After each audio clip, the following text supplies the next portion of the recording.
Bismillahirrahmanirrahim. Assalamualaikum warahmatullahi wabarakatuh dan selamat sejahtera cikgu ucapkan kepada semua murid yang sedang menonton video PDPR Bahasa Melayu tahun 2 pada hari ini.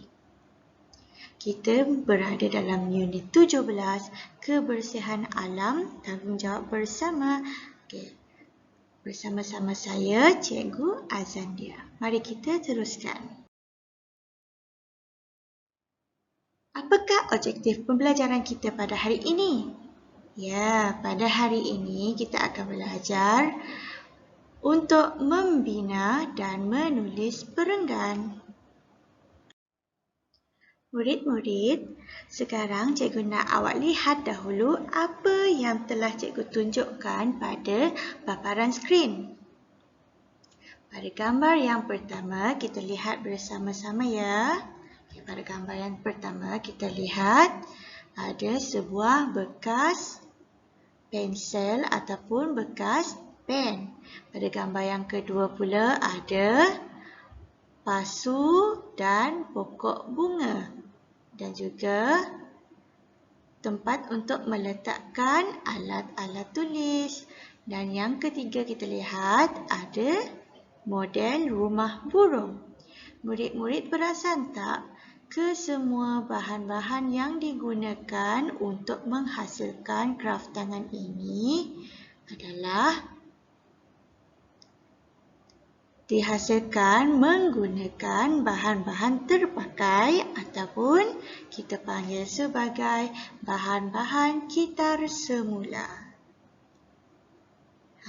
Murid-murid pasti kenal dengan logo ini. Logo ini merupakan logo untuk kitar semula ataupun 3R. Pada gambar yang pertama, apakah bahan kitar semula yang digunakan?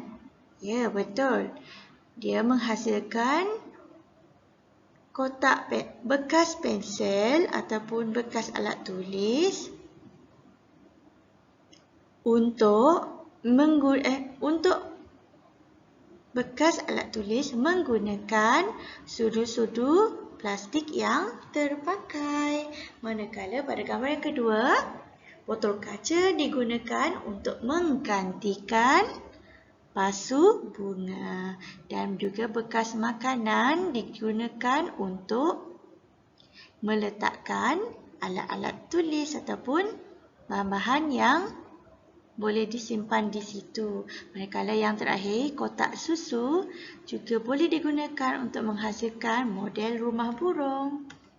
Jadinya, kesemua kraftangan ini diperbuat daripada bahan-bahan kitar semula.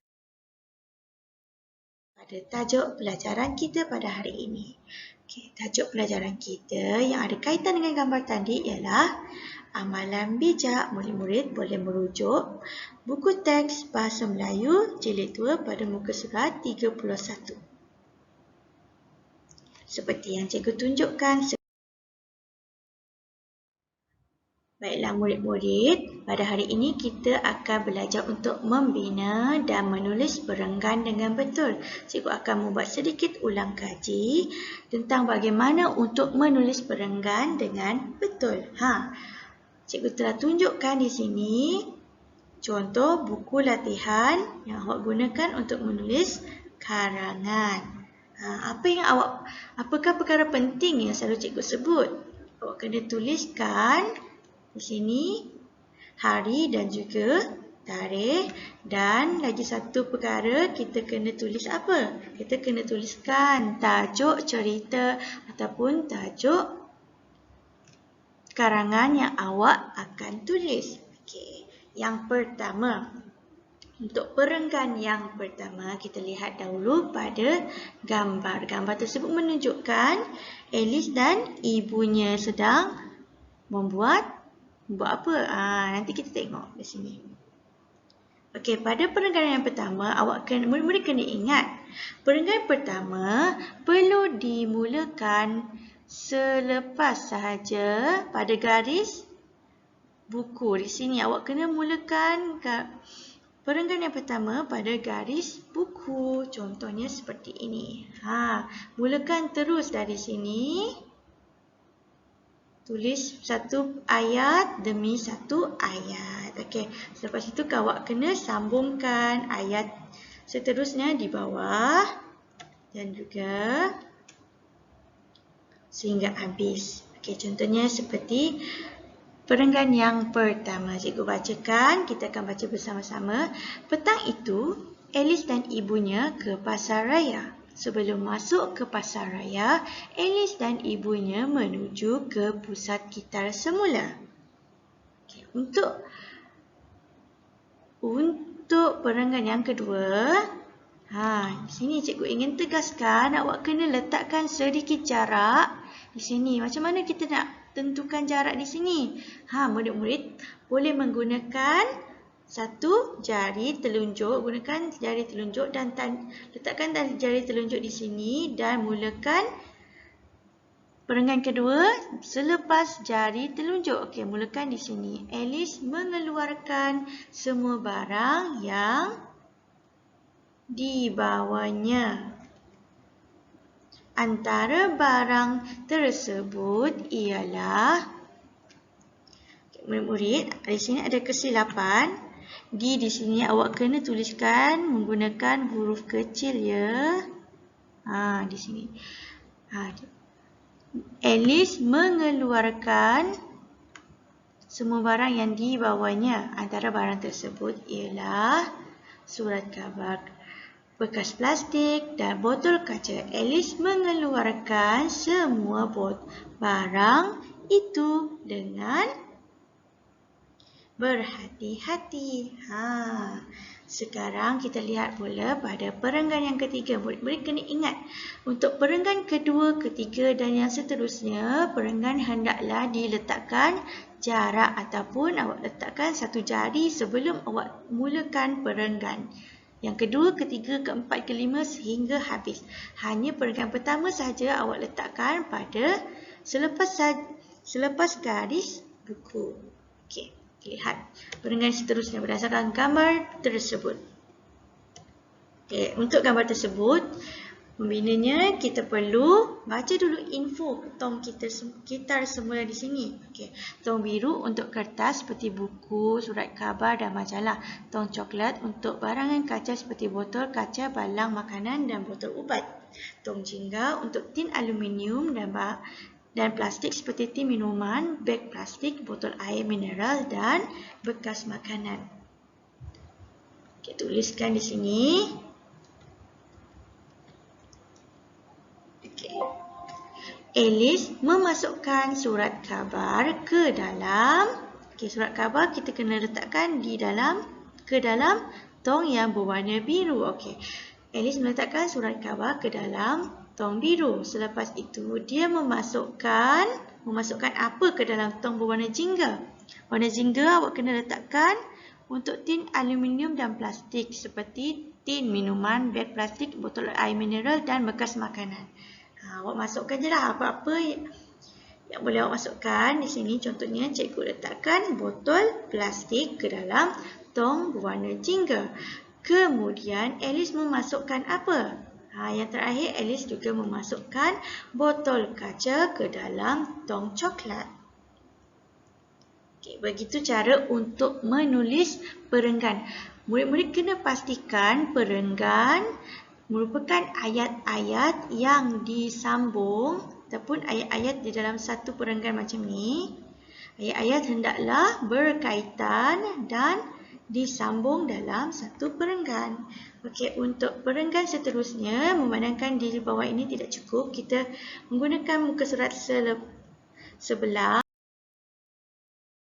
Murid, untuk perenggan yang seterusnya, seperti biasa, seperti yang cikgu telah sebutkan tadi, awak kena letak apa? Kena jarakkan dahulu sebelum menulis ataupun menyambung ayat untuk perenggan seterusnya. Sebagai contoh pada perenggan berikut, ada beberapa perkataan yang telah diberikan dan murid hendaklah membina ayat ke dalam perenggan yang terakhir ni tadi. Okey, contohnya di sini ada 3 perkataan. 3 perkataan contohnya 3 frasa iaitu kaunter bayaran, beg mesra alam ganti beg plastik. Maksudnya murid-murid kena bina 3 ayat untuk digabungkan menjadi satu perenggan. Okey, contohnya ayat cikgu. Okey, untuk kaunter bayaran. Kemudian mereka menuju ke pasar raya. Setelah memilih barangan yang dikehendaki, mereka pergi ke kaunter bayaran. Okay, mereka membawa sebuah beg mesra alam. Setelah membuat bayaran, Alice menolong ibunya memasukkan barang itu ke dalam beg. Beg mesra alam itu digunakan untuk menggantikan beg plastik. Tengok awak perasan tak di sini? Perkataan-perkataan tersebut cikgu telah gabungkan, cikgu telah bina satu ayat demi satu ayat, kemudian cikgu gabungkan ke semua ayat tersebut menjadi sebuah perenggan. Contohnya yang pertama, kaunter bayaran. Untuk ayat kaunter bayaran, cikgu tulis ayat seperti ini. Setelah memilih barangan yang dikehendaki, mereka pergi ke kaunter bayaran. Okey, untuk ayat yang kedua, beg mesra alam. Okey, sambung saja selepas itu, mereka membawa sebuah beg mesra alam. Okey, setelah membuat bayaran, Alice menolong ibunya memasukkan barang itu ke dalam beg. Beg mesra alam itu digunakan untuk menggantikan beg plastik. Di sini ganti beg plastik, cikgu tambahkan imbuhan meng. Jadinya satu ayat. Terdapat 3 ayat di sini. Awak gabungkan menjadi satu perenggan yang lengkap. Okey, murid-murid, untuk latihan, cikgu minta awak untuk menyalin semula petikan ataupun karangan tersebut ke dalam buku tulis. Okey. Kemudian untuk tugasan yang kedua, cikgu minta awak untuk membuat latihan dalam buku aktiviti tahun 2 pada jilid 2 pada muka surat 33. Contohnya yang pertama, tajuk untuk cerita tersebut ialah jadikan kebiasaan. Contohnya ada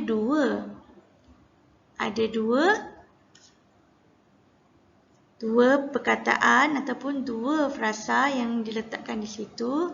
Jadinya murid-murid kena bina 2 ayat berdasarkan perkataan-perkataan tersebut. Contohnya, balik ke kelas. Waktu pendidikan jasmani telah tamat. Seha dan kawan-kawannya dan rakan-rakannya balik ke kelas. Di sini awak kena letakkan bina satu ayat dulu, kemudian sambung lagi satu ayat seterusnya. Sebelum memasuki kelas, mereka membersihkan tapak kasut masing-masing. Okey, murid-murid, sekarang cikgu akan ajar atau pembimbing awak untuk membina ayat yang tersebut. Okey, apa perkataan yang kita dapat? Perkataan yang kita dapat ialah mengasah pensel dan juga bekas khas. Okey, maksudnya di sini awak kena bina 2 ataupun lebih ayat. Okey, contohnya untuk mengasah pensel. Macam mana kita nak buat ayat untuk mengasah pensel? Seha sedang buat apa? Tengok pada pelaku. Okey, Seha sedang buat apa? Seha ialah orang, kemudian di tengah buat apa? Seha.